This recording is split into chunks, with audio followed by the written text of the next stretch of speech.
2:01.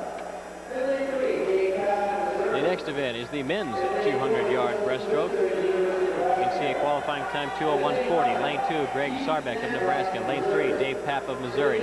Lane 4, Justin Switzer of Nebraska. Lane 5, Keith Sandvoss, a junior from Missouri. Lane 6, Ryan Mazza of Nebraska. Lane 7, Don Sanderlin of Missouri. Lane 8, Brent Harvey of Nebraska. Lane 9, Rob Meiders of Missouri. And lane 10, Kyle Seaback of Nebraska. And we saw Seaback earlier with an outstanding performance. And he is one of the favorites again in this race. The Big 8 record, 2:02:31, set in 1983 by Jim Barron. I tell you, the key to this race, there's Ryan Mazza in lane 6. He's probably got the advantage in this event. He's a good breaststroker. He was high school All-American from Texas. Comes to Nebraska. He was a 1990 Big 8 finalist in both the 100 breast and this event last year.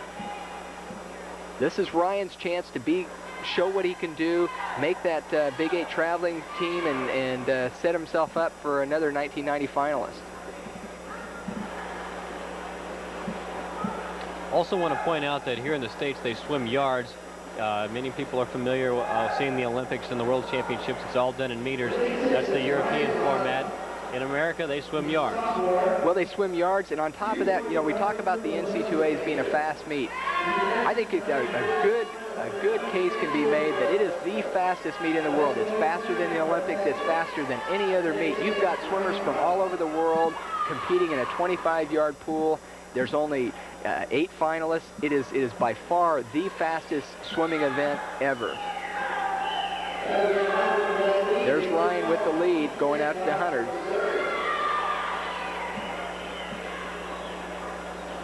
Ryan Mazza of Nebraska, the men's 200-yard breaststroke.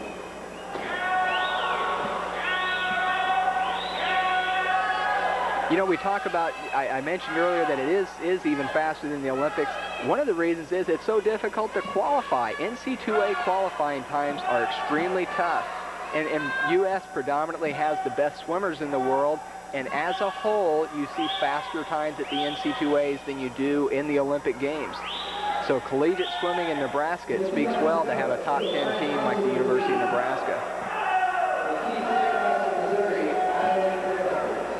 Ryan Mazza, good stroke, very smooth. He's in control of this race at this point. That's Keith Sandvoss in lane 5 for Missouri. Should be a strong second-place finish. What are some of the changes in this event in particular, since this was your specialty? What are changes that you see? It looks so basic to see it on the screen and people swimming it, but there's got to be a lot of changes that have gone into it since you swam. A lot of stroke technique changes for these guys. They're a lot better conditioned than we were in 10 years ago. Cal said that these guys do so much more now. They can train them the right way. They are really better trained today than they were 10, 20 years ago. So Cal's got a good program put together. Sophomore Ryan Mazza of Brownsville, Texas, wins the men's 200-yard breaststroke. Unofficially, his time 2:10:09. In second place, Keith Sandvoss of Missouri, 2:11:93. So Nebraska continues its dominance through the individual swimming events, and next up we will have